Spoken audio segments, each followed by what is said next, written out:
Purnima ji, can you share the recording from last class? Okay, I'll do that. All right.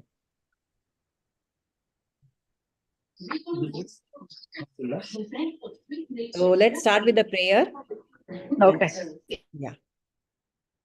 Oh, Narayana Samarambham Shankaracharya Madhyamam Asmadacharya Paryantam Vande Guru Paramparam Shruti Smriti Purananam Alayam Karunalayam Namami Bhagavatpadam Shankaram Lokashankaram Vyasaya Vishnurupaya Vyasarupaya Vishnave Namo Vai Brahma Nidhaye Vasisthaya Namo Namaha Vasudeva Sutam Devam Kamsachanuramardanam Devaki Paramanandam Krishnam Vande Jagadgurum. So, good morning, everyone, and happy to be back for one more session of Dharma Kshetra. Now, we have happily completed half of the Gita. We are done with 9 chapters. Today, we will start with the 10th chapter, which is a very, very, very beautiful chapter. It is called the Vibhuti Yoga. Vibhuti. Can someone say what is this Vibhuti? What is the meaning of Vibhuti? What is Vibhuti? No idea. Come on. See. Vibhuti means the glory. Vibhuti means the glory. Okay. So when we put Vibhuti on the forehead also, it means we are declaring that God is glorious and beautiful. So Vibhuti means glory as opposed to yoga. God is also yoga. Yoga Maya means the glory of God is not yet manifest. It is inherent. So yoga is always something which is not manifest, but Vibhuti is that which is manifest. So the Vibhuti yoga is all about the glorious manifestation of the Lord. Okay. So how do we start this? So there are 3 ways of looking at the world, behaving or conducting ourselves in the world. That is what the Mahatma says. One is we look at the world as at a very basic or initial levels. We look at the world as heya. Heya means something to be discarded, something to be rejected. Heya. We have these kind of expressions in Kannada called imanavam, moole mamsada tadike, this body is something, it's to be discarded. It's nothing but a bag of bones. Don't give too much importance to the body. And the world is all it's all distress. It is all dukkha. Give it up. So these are the values that we associate with the world. It is full, samsara is full of dukkha and all that. That is heya. So discard. Don't give too much importance to the world and, give importance to God. That is one approach. Another approach is this world is divya. It's beautiful. It's glorious. That's the next approach. Or another level of approach. This is beautiful, divya, lovely world.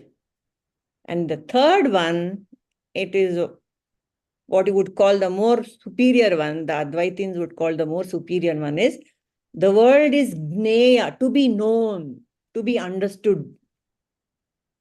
So I don't know what stage we are in now. At least in this chapter, we are in this Vibhuti Yoga, which talks about the wonders of the beauties of the glories of God. Divya. God is divya. Therefore, the world is divya. The world is a manifestation of God and therefore it is beautiful. So this is what we are going to discuss. This is what Krishna is going to tell Arjuna in this chapter. So far, Arjuna has got all the gyan. And now he says, I want to know the wonders of the God. Okay. That is the Vibhuti of the Vibhuti Yoga. This word yoga is used in so many ways in the Bhagavad Gita. Every chapter is a yoga. Okay. It is something to be understood. Every chapter is the knowledge. So yoga has got many connotations. Anyway, so what happens in Vibhuti Yoga is, in this chapter is, everything about the world and everything about myself also is Ishwarized. We have been hearing, God has been telling, I'm everything, there is nothing apart from me. Everything he has been telling. But in this specific chapter, one by one, he goes on saying, this is me, that is me. He points to everything. This chair is me, this table is me, this fan is me. I mean, it makes it so personal and it makes it so immediate. Whatever I think of is God. Just get that, let that feeling sink in. Everything, the worst thing you can think of in the universe is also God.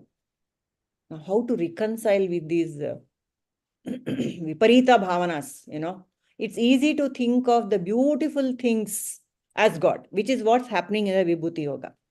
God talks about only the Shrestha tamas, the most beautiful things among. For example, after the 14th verse, God talks about each and everything, like among the birds, I'm Garuda, things like that. The best among things, he says, this is me. Why? Why should we do that? Why do we invoke God in the beautiful things and not in the, in things we don't like? Why not?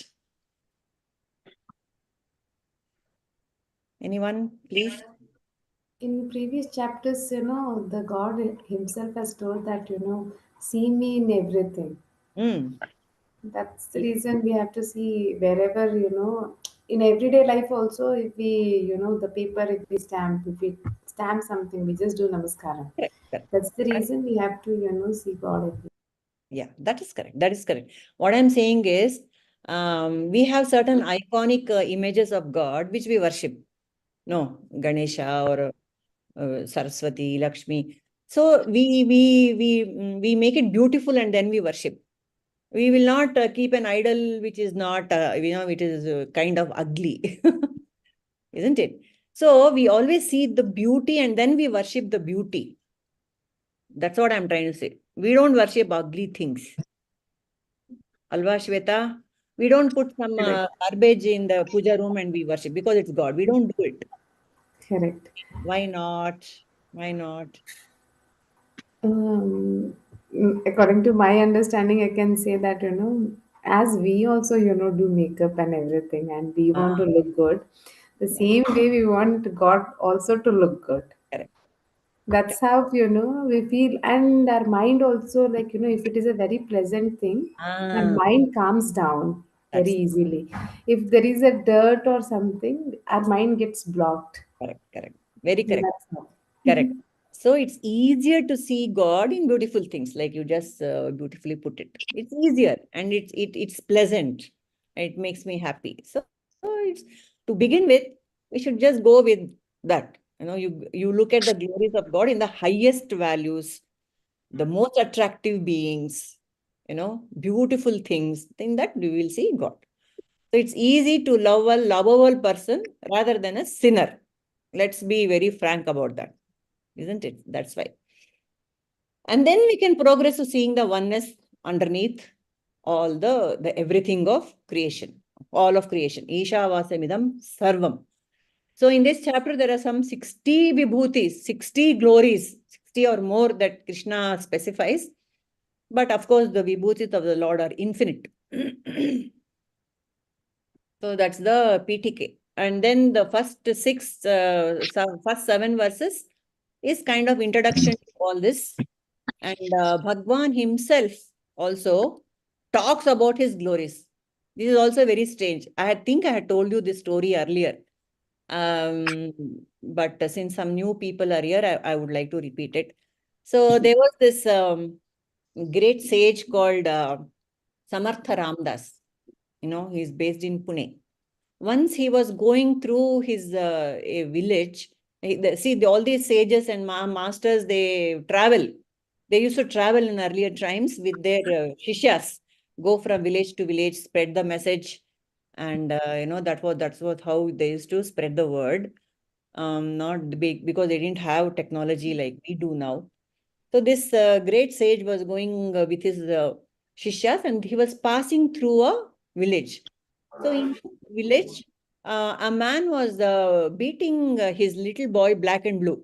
Maybe some 8 or 9-year-old boy, he was beating black and blue, that boy. So the sage, he stopped and said, "Hey, what are you doing? Why are you hitting this the poor little boy? What did he do?"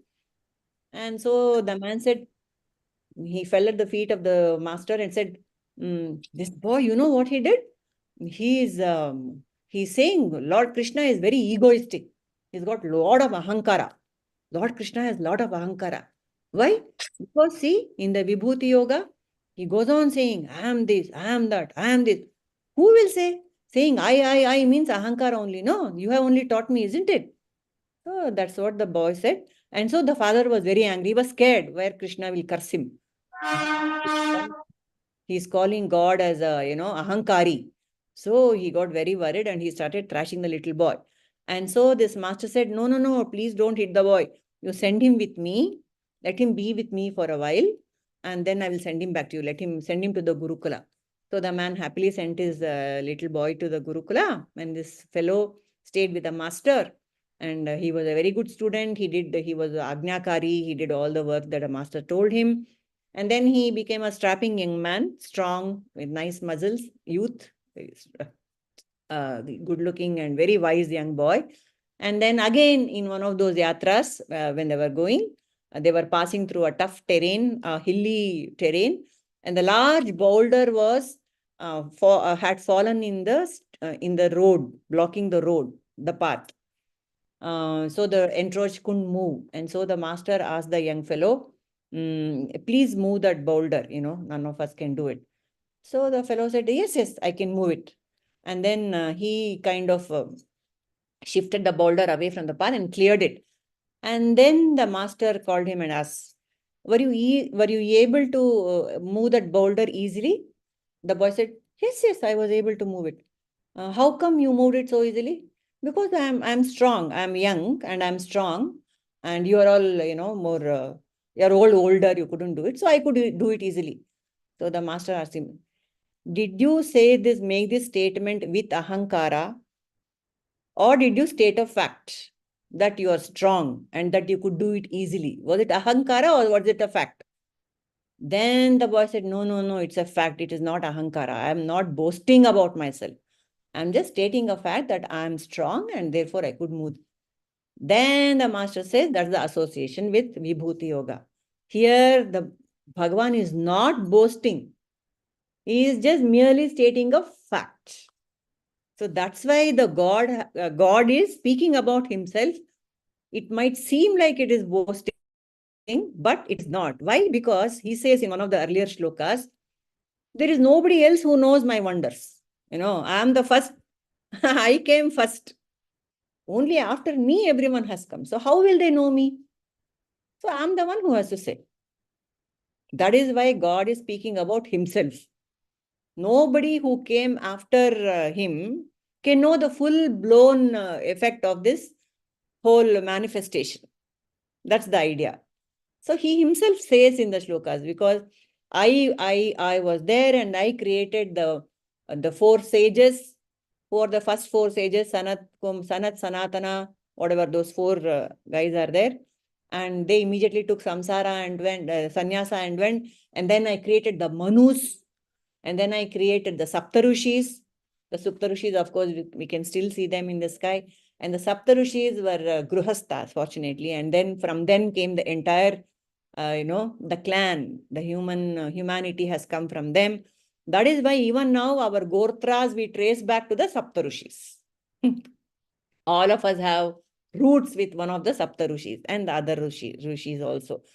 So that's why God is speaking about himself. Nobody else can talk about him.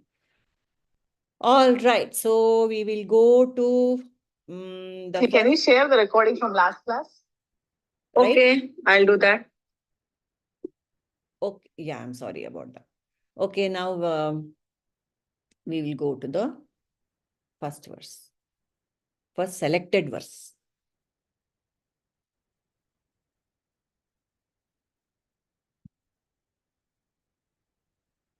Okay. All right, let us. This is the 8, verse number 8. Here again, Krishna is talking to Arjuna and he is saying, ahaṁ sarvasya prabhavo mattaḥ sarvaṁ pravartate iti matvā bhajante mam budhā bhāva-samanvitāḥ. Yes. Who wants to chant?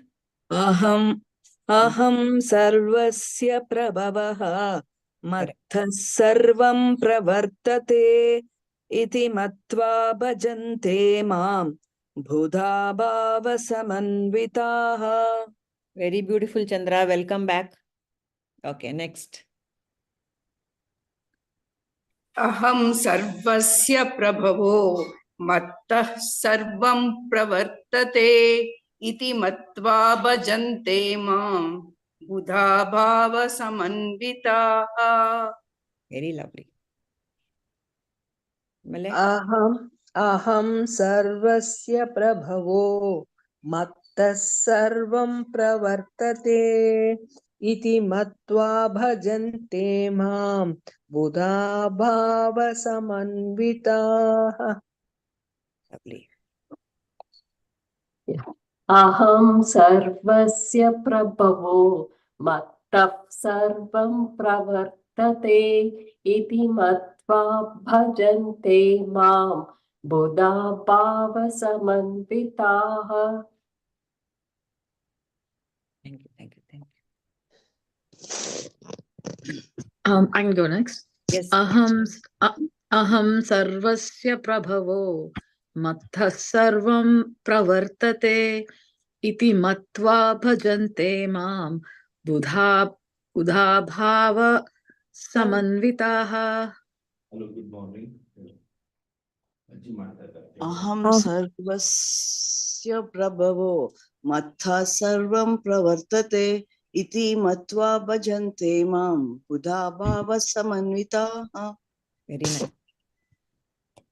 ahaṁ sarvasya prabhavo mattaḥ sarvaṁ pravartate iti matvā bhajante mam budhā bhāva-samanvitāḥ. Okay. ahaṁ sarvasya prabhavo mattaḥ sarvaṁ pravartate iti matvā bhajante mam budhā bhāva-samanvitāḥ. Very good. ahaṁ sarvasya prabhavo mattaḥ sarvaṁ pravartate iti matvā bhajante mam budhā bhāva-samanvitāḥ. Shaila, ಹೇಳ್ಬಿಡ್ತೀರಾ? Hari Om madam. Hari Om. अहं सर्वस्य प्रभवो मत्तः सर्वा प्रवर्तते इति मत्वा भजन्ते मां बुधा भाव-समन्विताः. Beautiful. Shweta, will you have a shot at it now? Whatever. Of course. Aham sarvasya prabhavah. Aham sarvasya prabhavah. Mattaḥ sarvaṁ pravartate. Mattaḥ sarvaṁ pravartate. Iti matvā bhajante mam. Iti matvā bhajante mam.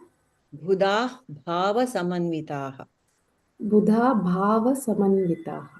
Done. So all good. Aham sarvasya prabhavah. I am the origin of all creation. Mattaḥ sarvaṁ pravartate. Everything proceeds from me. Iti matvā, knowing this, bhajante mam, those who worship me with faith and devotion, budhā bhāva-samanvitāḥ. They are in my bhava only. The wise who know this perfectly worship me with great faith and devotion. Simple verse. So, any thoughts on this? People want to expand on this, please do that. Before we used to do so much of exchange of thoughts. Simple, no? How is the God of all of creation? How do we understand this, that God is all of creation? If you want to explain to a child that God is the origin of creation, not a child, okay. If you want to explain to, basically to another person, another adult, that God is the origin of all creation, how will you do it? Now that we have, yeah. I can go ahead. Yes. So basically, it's very easy to understand things that you see around. For example, if you're working at a company, you tell you compare God is like CEO. CEO is that first person, who starts, and then you have all the rest of them who come under them, the CTOs, then the VPs, directors, like that. So the person who started a company, you can think him like God. So the creation was started by the first person who is God. So that's how I would put it to my kids. Yeah. Okay. Yeah, for kids, probably this is fine. Yeah. But it depends a lot on faith. No, they have to believe you. Why should I believe you? If they ask, believe you, isn't it? You're telling me a good story. They might say that. See, it's also another way, for example, I have seen my grandma, okay, but I've not seen her mom. Her mom would have existed like that same thing, by inference. Yes. So again, the generation back of them would have existed. So if you go back and back generation, you can go to the root of that. Yeah. Correct, Suma. Yeah, that is how one has to. That is why in this faith-based religions, the faith is most important, Yes. All the religions are based on faith. My God is the highest. I am the greatest. Everyone says that, whether it's Islam or Christianity or whatever. So the followers of the religions, they have to have a lot of faith and bhakti and fear also. I'm sure it's all driven by fear as well. So that is fine. But here, we can go one step. Anybody else wants to add to it? How would you explain, that God is the origin of all creation? How would you go about explaining that? Or convincing yourself in the first place? I think we have a lot of faith, so we are, that is, of course, the starting point. But then, yes, Nirmala, you're so quiet. Tell us. How is God the origin of all creation? Since we have all... For a change, let others also speak. They are not. That's why I'm asking. It is like Veda-Vakya. It is like Veda-Vakya. I believe that he created. I know he created it. So it is in me. I don't need an explanation for it, but I don't know how to explain to others. I know he created it. That's it. Okay. For your... Ella jagattu sundara avane madiradu. Who created it? Somebody had to create it. This beautiful word. It is Ishvara who has created it. Okay, Jayashree. Done. But like I said, how will you tell it to the other person? Yes, Padmaja. So what we can do is we can let's say he has not created Anta. Now because we cannot prove she is telling, Jayashree is saying Veda Vakya, we'll go with the negation. No, he has not created. We only did it. Humans did it, or someone else did it. Anta. Let's go with that logic. Big Bang Theory. So we go with that logic. We have done it, or someone else has done it, but it's not God who has done it. And then, how much you can do, what you can do. How are the things happening? Let's say we want to do something. We have a plan for the day. Okay, this is what I want to do. Does our plan really work the way we think? In between, so many changes are there. It goes with lot of changes. Now plan ಮಾಡೋದು ಆಗೋದಿಲ್ಲ. Because ultimately it is he who is doing it through us. So that way I say it is he who has, it's all, there is a power that is there. That if you give a form and a name is different. But something is there, the supreme power that runs all of this. That much I can say. Okay. So one more thing is that dream world, right? When we have the dream, we are the creator of the dream. So like that, we are creating our own dreams, our own things, objects, whatever we want in the dreams. Same like that, the creation is created by the Bhagwan. Dream of God. That's the line of thinking that one can adopt, which is easily believable also. I mean, because it's in my own experience. Because I'm dreaming and I have out of nothing, everything has been created in my dream from me. So yes, that's a good one. What, Nirmala? I think as a newborn child, you don't know anything. For you, everything is that mother. Everything is that mother who's taking care of all of your needs. And she takes care of you so beautifully without a single want. I think God is something like that. Who is there protecting you, saving you, taking care of you, every bit of your life. Like a mother. Like a mother. There is no comparison. The highest, the most unconditional love, and I don't believe in fearing God. I don't believe in saying, please fear God. No. Love Him. That's what, until I know who that person is, how can I love him? I know mother, I can love mother. Aita. It's just the mother of the universe. Finish. Mother of the universe. Kalas. All right. So yes, all the points are very, very valid. There is no doubt about it. Ma, we can say like this, Ma, Ivaga. See, we can tell, you want to tell somebody how you believe God, alva? So, how did God create? God is saying everything came from me. So how to explain that? Yeah. See, for example, we are breathing now. Breeze or whatever it is. We don't know from where it is coming. So through that, atara helbod nav hinge. Nodu adu experience madine gotagodu. We can experience God. So we cannot show them. Then we can tell them that moment alli helbodu. See, you're breathing now. From where the breeze is coming. So like that, we can explain it. It's all physics, no? It's all, the manifest world can be explained very beautifully with science. Gali hogta ide, gali barta ide. You can explain the mechanics of how breathing happens, how it is going into the lungs and all that. No, correct, ನೀವು ಹೇಳ್ತಿರೋದು correct, but as a skeptic, ನಾನು ಪೂರ್ವ ಪಕ್ಷಿ ತರ ಎಲ್ಲ ಅದನ್ನ ಇದು ಮಾಡ್ತಾ ಇದ್ದೀನಿ ಅಷ್ಟೇ. ಆಯ್ತಾ?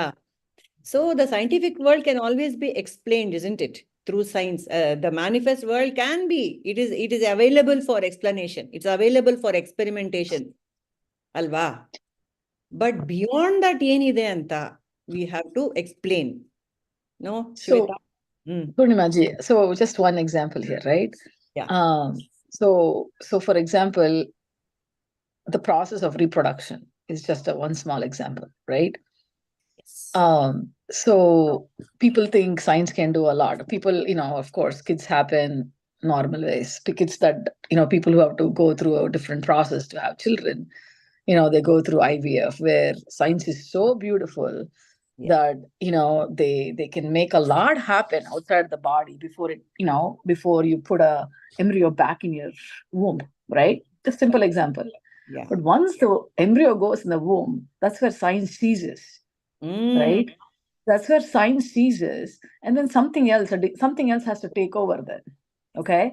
Yes. Because for that embryo to go in and attach in a uterus, a woman's uterus, that is still science. Science can help you till that attachment piece, right? But after that, the first heartbeat, that embryo to get that heartbeat, Purnima ji, that is not science. That's where I think science ceases and something bigger than science comes to light. So I think that's how I would like to think about it or explain. Yeah, fine. All at the end of the day, it becomes mother, right? It's all like what Nirmalaji said. It's part of mother. You love your mother. The same love a mother gives the child. If you can bring that love and love this higher being in that way, I think that's the easiest way. Is what I would say. I would say it's the easiest way, but it's also a very difficult way.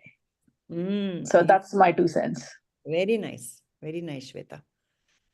See, Prabhuji says, no, the father gives 1 portion. The mother gives 2 portion, 1 portion. One portion they give. But what happens to all the rest portions? That is Sakshat Bhagavan. That's the mystical and miraculous experience that all of us have experienced. As Sweta said, it's all that. It's a wonder. I'm just telling you, you can eat food. But then how do you digest it? Yeah. So many like this. There is, liters and liters and liters of blood being cleaned and sent back and, to and fro. How? Yep. It is not artificial intelligence. It is very much God intelligence. Yeah. The cow is a great animal, they say. It seems it gives fertilizers, natural fertilizers. Cow dung is such a powerful natural fertilizer. Yeah. That, so beautiful. One thing I want to tell you, there used to be I think I have told you, I don't know, there used to be a big bird called dodo. Dodo. There are birds, yeah. And the dodo used to move with the humans very affectionately and all. It was a very loving bird. But man started killing and eating him, eating the bird. And it became extinct. With the dodo, with its excreta, one plant is to grow. When dodo became extinct, that plant also became extinct. Your people tree and your banyan tree, have you seen those seeds? They are so small. Tiny. Yeah. By themselves, if you plant them, it will not grow. It has to come with a cow shit. Crow shit. Crow shit. It has to be ingested by the bird. Yeah. By a bird, and then with that, vitamin, it has to grow. Wonderful.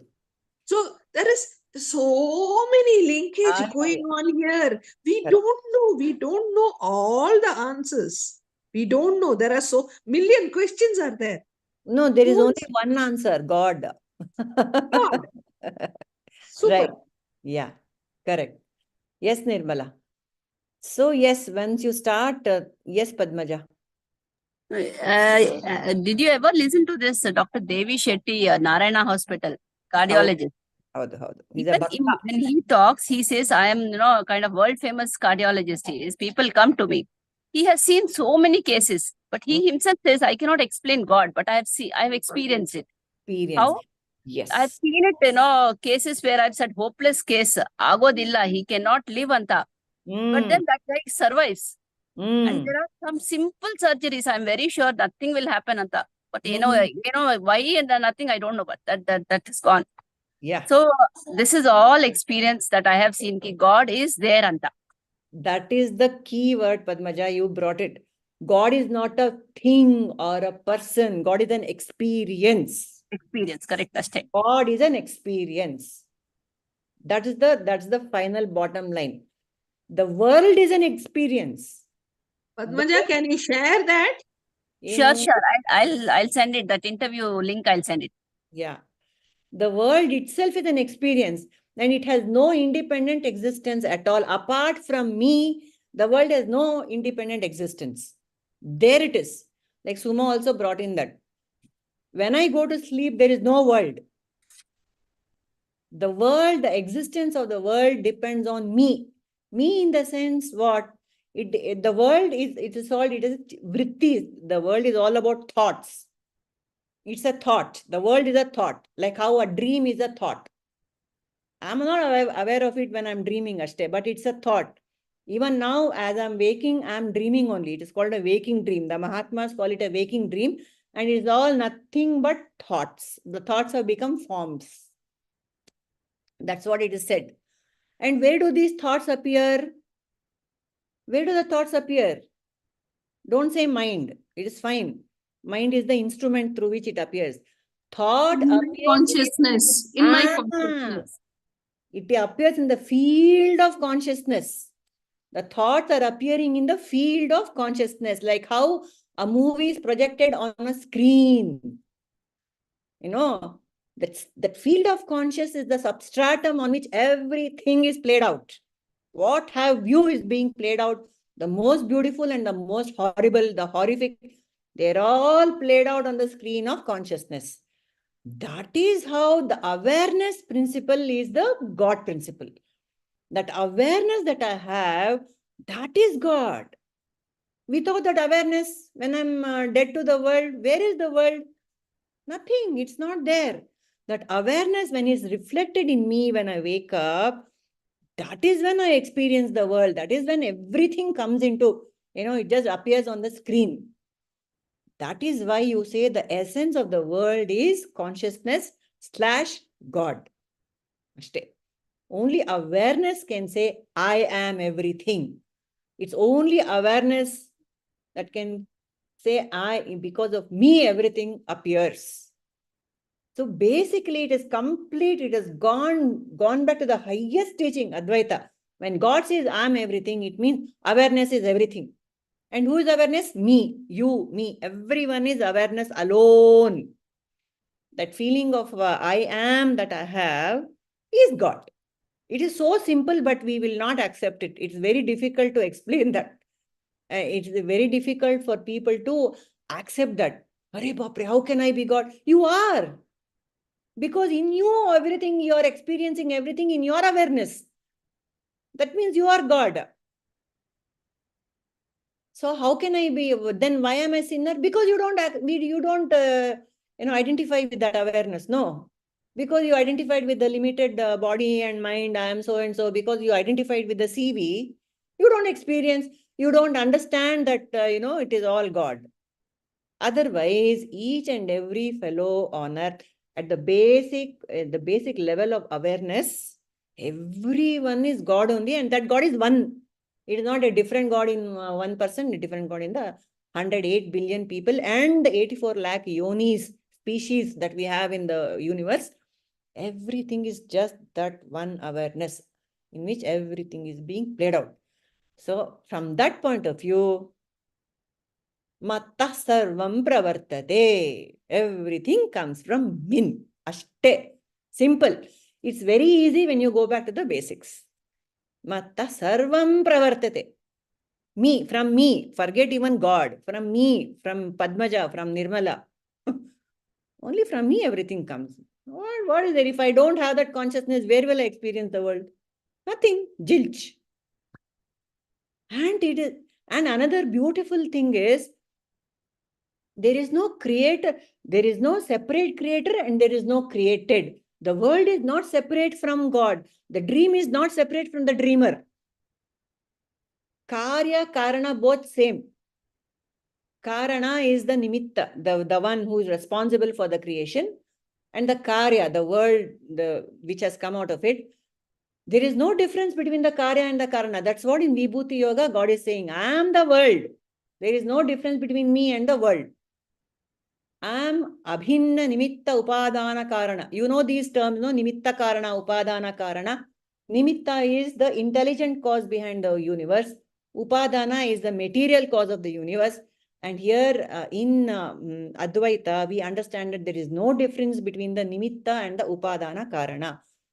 The nimitta is God, the upadana is God. The creator is God, the creation is also God. That is the beauty of this teaching.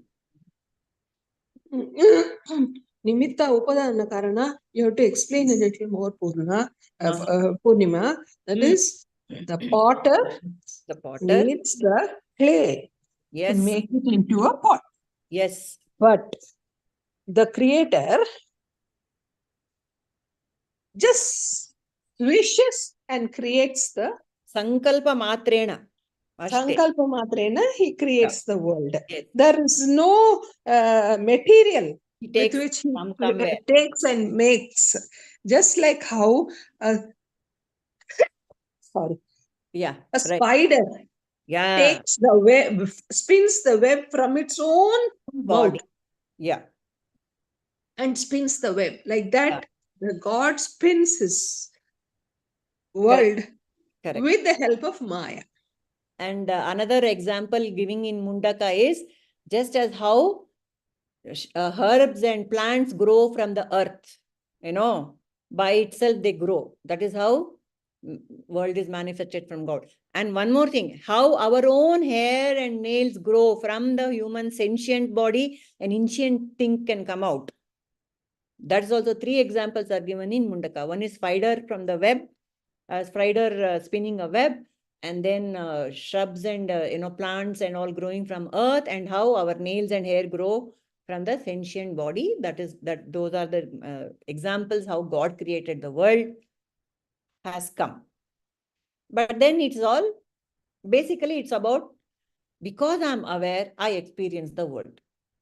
From me, everything, from the dream, from the dream has come. Ashte. So, mattaḥ sarvaṁ pravartate. And then what? In the dream, there is in the dream, there is a tiger, there is a lion. I am afraid. I fall into water. Yes. All that is happening. The water is me, the tiger is me, the lion is me, the elephant is me, everything is me only. Everything there is me. No entirely new creation there. No creation. Correct. So the most horrific things that we see in the world, the wars, the destruction, the cruelty, all that is me. That is very scary to reconcile to. So in verses 10.4 to 10.5, Bhagavan gives a list of things, all the dualities, the opposites also come from me, he says. For example, he says, he just lists, I'll just quickly read it. Buddhi, jnanam. Of course, we can accept that buddhi has come from God. Yes, tick. Jnanam has come from God. Yes, tick. Asammohaha. Asammohaha is, the clarity of thought has come from me. Yes, tick. Kshama, forgiveness, the good quality has come from God. Tick. And then satyam has come, truthfulness has come. Damaha, shamaha, control over the senses and the mind has come from me. Yes, I agree. Sukham has come from God. Yes, agree. Then comes the duality. Dukkham has also come from me. Mattaḥ sarvaṁ pravartate. Everything has come from me. In that list, he says, Dukkham has also come from me. Okay. Bhavaha, bhavaha. Bhavo, bhavo. Joy and sorrow has come from me. Bhavo, bhavo means birth and death has come from me. Birth and death has come from me. Then, bhaya, abhaya, both have come from me. Hinsa, ahimsa, both have come from me. Samata has come from me. Yeah. Tushtihi has equanimity, but the duality, all the negative portion of all the good things, that has come from me. Now, how do you reconcile that? Anyone? How do you reconcile the negative also coming from God?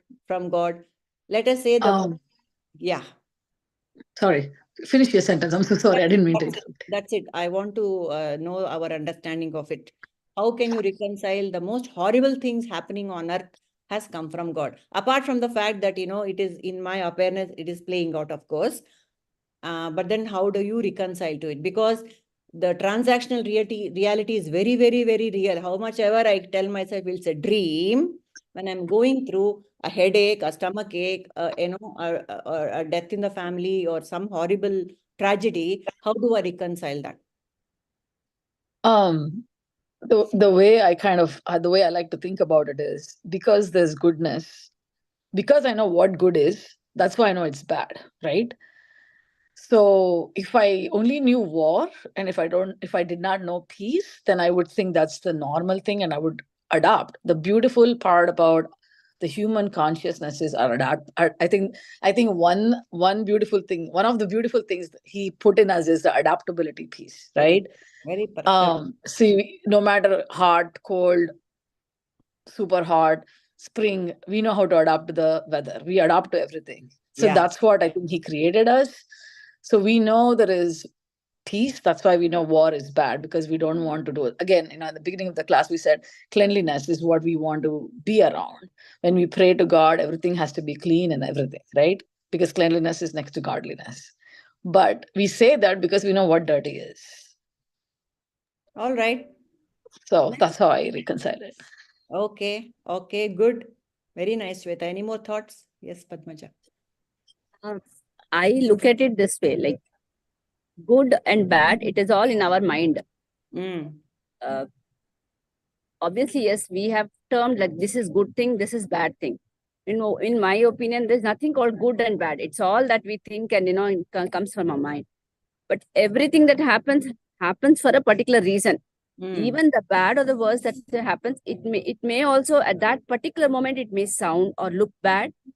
But later we'll see, that was like a nonsense, but then you would have learned something from out of it.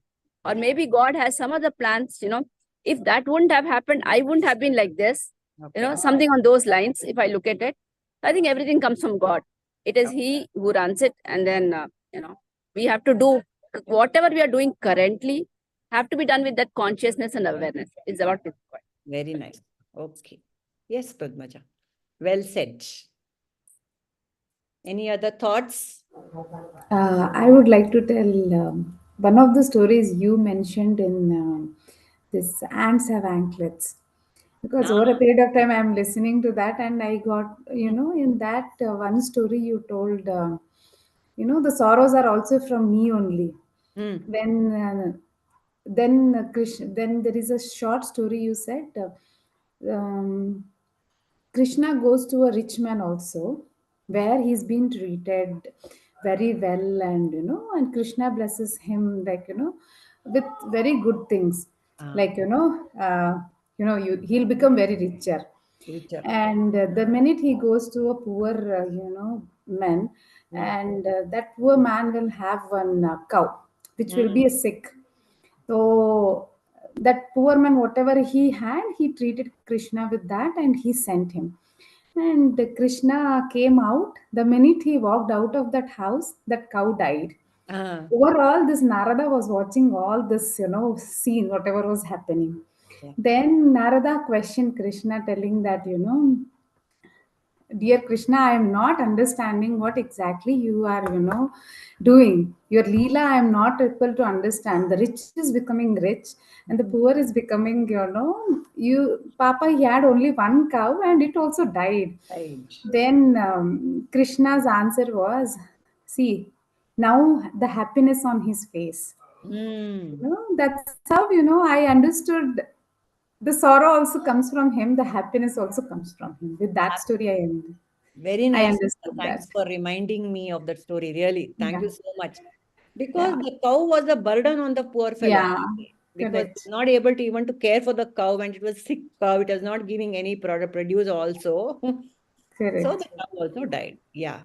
That's what it answered my questions. That whatever happens, it's all because of Bhagwan only. And ultimately for good. Yeah, ultimate for a good reason. Okay. Yes, Padmaja, we wanted to say something. Another story what Nirmala had also told earlier. The king and the minister, Akbar and the people, they go for hunting over there, and then correct. Also. Yeah. No, you continue briefly. You tell off, because I don't know how many people know that.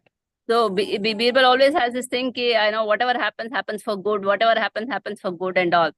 So I think something happens to Akbar, right? I don't remember. So he says, he hurts his hand, he hurts his thumb.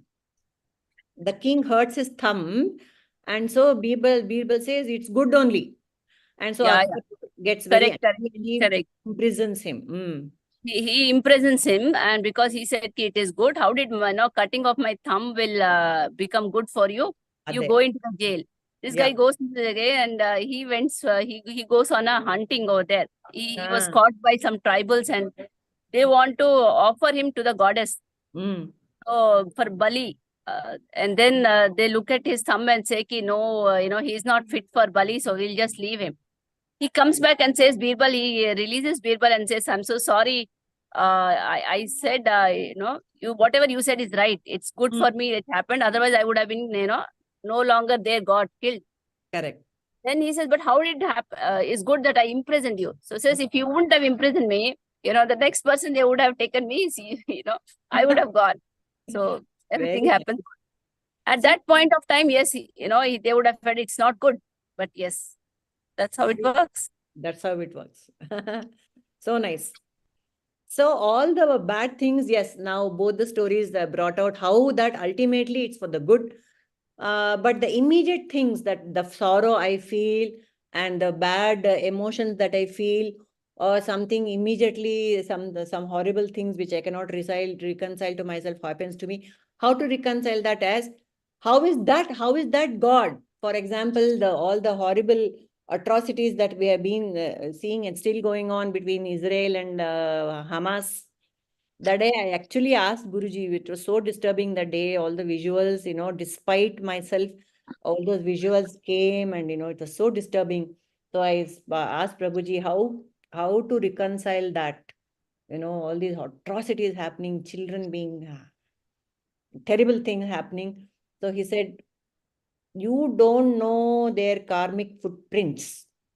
Please remember that, all of us need to remember this.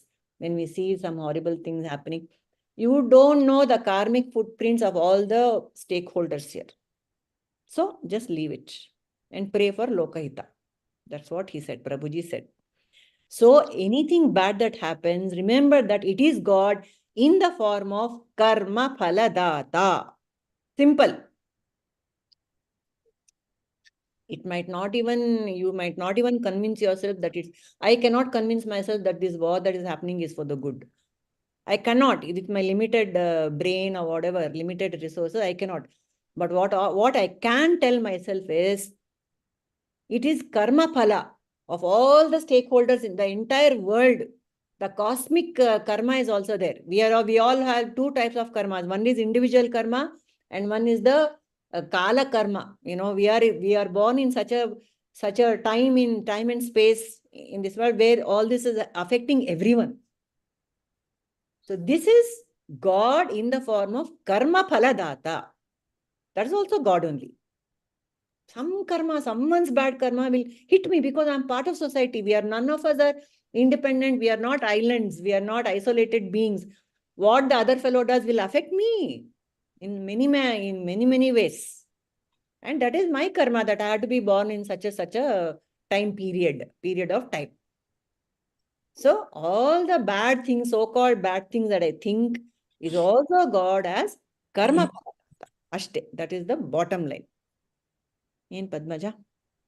Nothing. One more is, have you all heard about Louis Hay? Yes. But this psychosomatic thing, no? Louis Hay. Yeah. At the age of 60, she had got cancer and all that. You are aware of it. So if you see that, she also has written a lot of books. Another time, people who have not read it, maybe they should read. Heal body, heal mind kind of thing. Correct.